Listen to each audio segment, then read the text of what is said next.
right back to the right.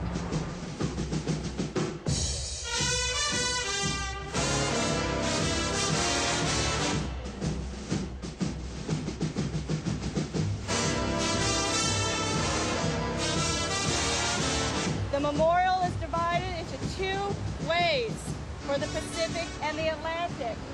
Veterans Day came a little early this year for a group of World War II vets from North Carolina. Yeah, I was in Saipan, Okinawa, the Philippines, Dutch East Indies. A little early, but none too soon for these vets aged 79 to 102. Can you see the monument fairly well?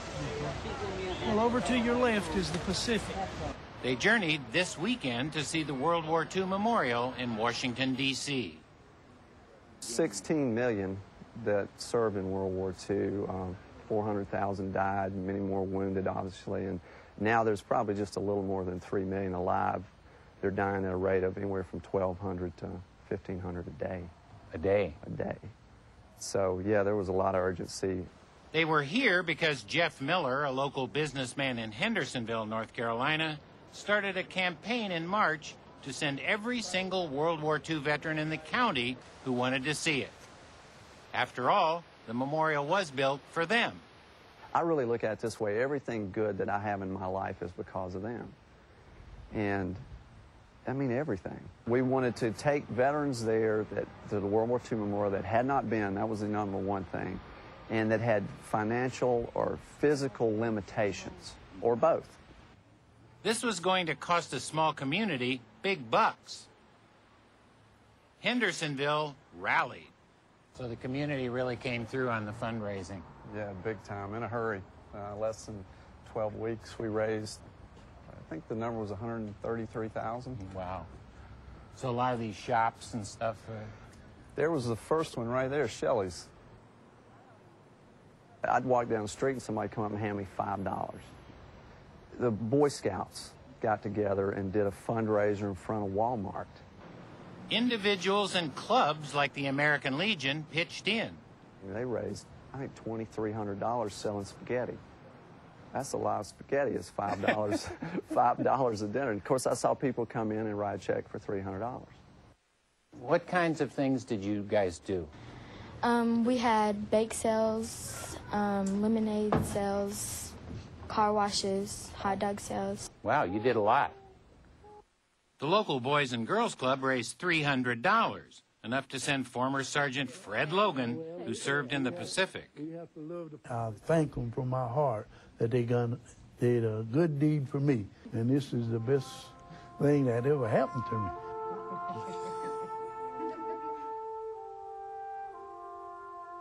Sergeant Henry Bradley is going. He served in a frontline surgical hospital and saw unspeakable things. I remember a lot of it, but I don't talk about it. We wasn't glory hunting. All we wanted to do was get on with our life. And I wanted to just forget as much of it as possible because the most of it was not pleasant. World War II veterans are known for rarely speaking of their valor and sacrifice. I mean, we call them the humble heroes. And I kid them all the time about it was their own fault that they didn't have a memorial because they weren't going to come back home and build one of themselves, that it took other generations to see it and build it. Indeed, the World War II Memorial didn't open until 2004, 59 years after the war ended. Lieutenant Joe Collins didn't tell his children for a half-century about being shot down in a B-24 bomber. They always get out before it went down or blew up. Yeah. We wound up in Stalag Luft 3. And becoming a prisoner of war. We have here some of the letters that I sent. This is my favorite. It says, "Well, hon, I'm a prisoner of war." He'll never forget Liberation Day. I was looking into the city and I could see the German swastika up there. Mm-hmm. You know,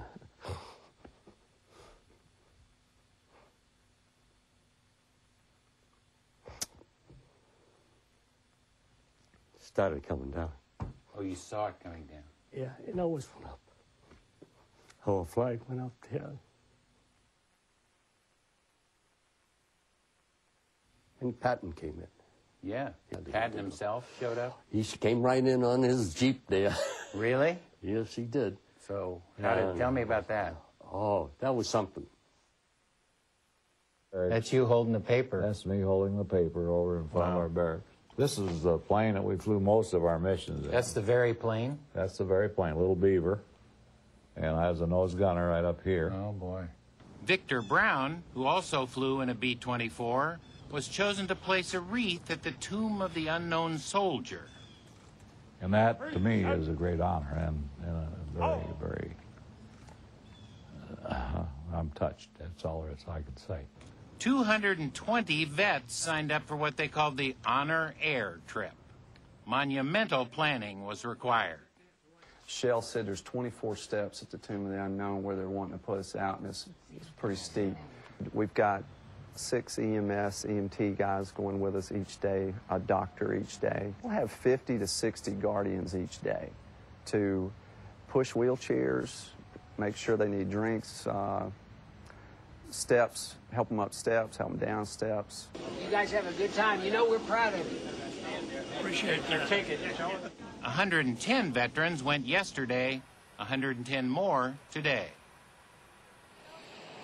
They arrived in Washington to a hero's welcome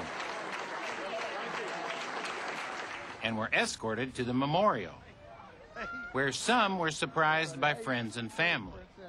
Big tiger. For 2 hours, they toured the memorial, met comrades in arms, mourned the 400,000 war dead who'd never see it, and the millions of veterans for whom it was built too late. 5 have died since signing up for the trip. My father-in-law was supposed to be here on this trip and unfortunately died just this past Thursday morning at 9 o'clock. But they were feeling the appreciation so long overdue. Thank you. God bless you. In this, perhaps a final tribute to the men, boys really, in their teens and 20s, who answered the call and saved the world. Just think of it.